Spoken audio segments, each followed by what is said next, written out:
Novamente começou, então, Jesus a ensinar junto ao mar. Esse mar não é mesmo um mar, não é?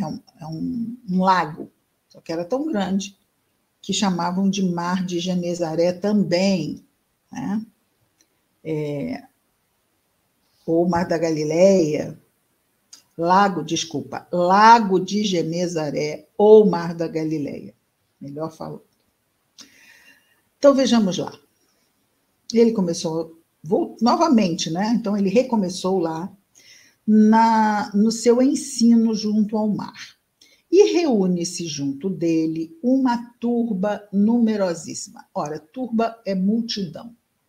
Multidão numerosíssima é quase que um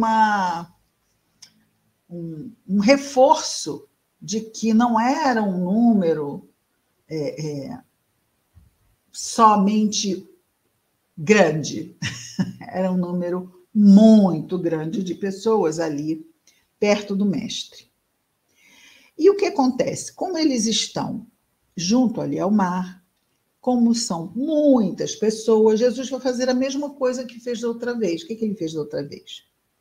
Ele entra num barco, né, de modo que entrou no barco que estava no mar para se assentar. E toda a turba estava sobre a terra, junto ao mar. Ensinava-lhes muitas coisas em parábolas e lhes dizia no seu ensino. Então, vamos lá.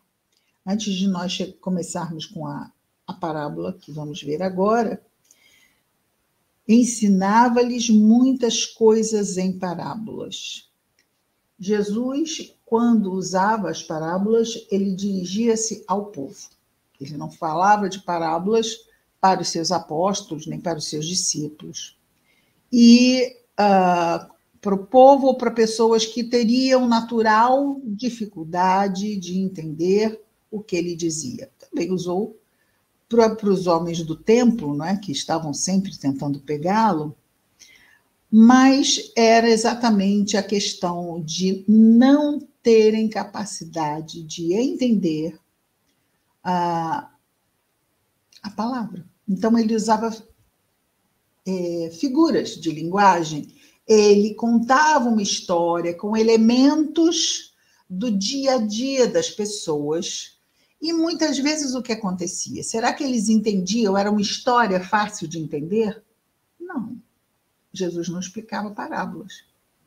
Nós vamos ver que ele vai explicar esta, mas não vai explicar para aqueles para quem ele contou, que também é bastante interessante, não é?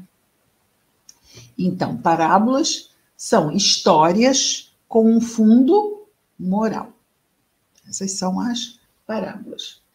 Mas essas histórias com fundo moral, ele passava para as pessoas que não tinham condições de entender. Olha que coisa interessante que nós abrimos sempre a página ao acaso, não é? Então, era o quê? As histórias que Jesus contava com fundo moral eram para aqueles que ainda não tinham condições, ouvidos para ouvir, entendimento para compreender a essência desses ensinos. Ah, mas então se eles ouviram uma história que eles não conseguiam ligar A com B, era mais ou menos isso. Hoje eu estava mesmo refletindo sobre isso, não é? Nós não temos noção como era um ser humano, de 2000 anos atrás. Às vezes nós pensamos como hoje, né? Como nós pensamos hoje. E hoje já não temos dificuldade de entender muitas coisas. Imaginamos há 2000 anos. Jesus não tinha expectativas de que aquelas pessoas, aqueles espíritos imortais, naquela encarnação, ali naquela praia, ouvindo histórias, que eles compreendessem tudo. Ele levava uma imagem, uma história, não é? De um contexto bastante alegórico para semear. E é exatamente essa parábola que ele vai contar. Quando o semeador semeia, nós vemos a semente? Não. Está lá dentro da terra. Ela está perdida? Não. Ela está ali, guardada na terra. Então, vamos lá seguir adiante dentro desta visão de que Jesus fala em parábolas, mas não porque eles vão entender as histórias. Porque eles vão, tipo assim, quem não gosta de ouvir histórias? Não é uma história, vamos dizer assim, desagradável. Então, eles estão ali, em atenção. E o que acontece quando eles estão ouvindo aquela história, que eles não vão chegar ao sentido espiritual da história, moral da história, mas naturalmente o que está acontecendo com a vibração deles? Está subindo. Então, muitas coisas podem ser feitas quando o ser humano melhora a sua vibração. Nós estamos aqui na reunião pública, estamos falando sobre Jesus, seja online ou não. A nossa vibração, ela tende ao quê? A subir, porque nós estamos tratando de assuntos nobres para o espírito imortal. Isso é de interesse inconsciente. Nós, às vezes, não temos noção de quanto isto nos toca tão profundamente. Nós viemos para cá, lá no mundo espiritual, a maioria de nós, e principalmente nós que estamos conscientemente buscando a palavra, buscando Jesus, nós viemos querendo isto. Nós viemos para melhorar, sabendo o quanto isso nos exigiria. Então, eles estavam ali, estavam buscando Jesus.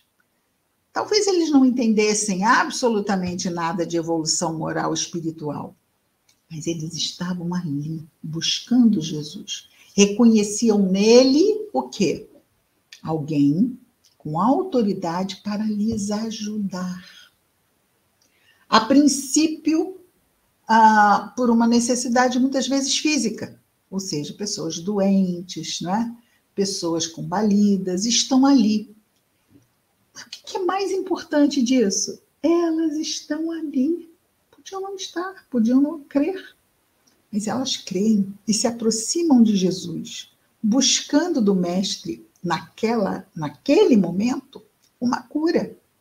Mas isso abriu no coração desses espíritos o quê? Uma predisposição a se aproximar de Jesus no decorrer mesmo do tempo, sabendo que nele encontrariam o quê? Encontrariam a luz do farol a guiar os caminhos. Então, eu preciso estar lá, aquela luz que me guia na noite de tempestade do mar, ela me guia para um porto seguro. Este é Jesus. Então, ele está começando ali um trabalho intenso de entrar nas nossas vidas. Nós já estávamos no planeta há muito tempo. Já tínhamos recebido outras informações de outras fontes de espiritualidade.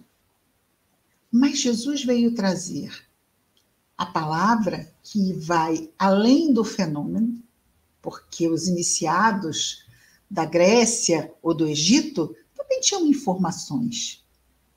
Mas não havia, nesses contextos, vamos dizer assim, até mesmo naquela adoração religiosa que era extremamente ritualística dos deuses, não é? Sejam gregos ou egípcios ou romanos, uma adoração ritualística de como se o ritual é que fosse o que nos liga ao alto. E não é o ritual, não é?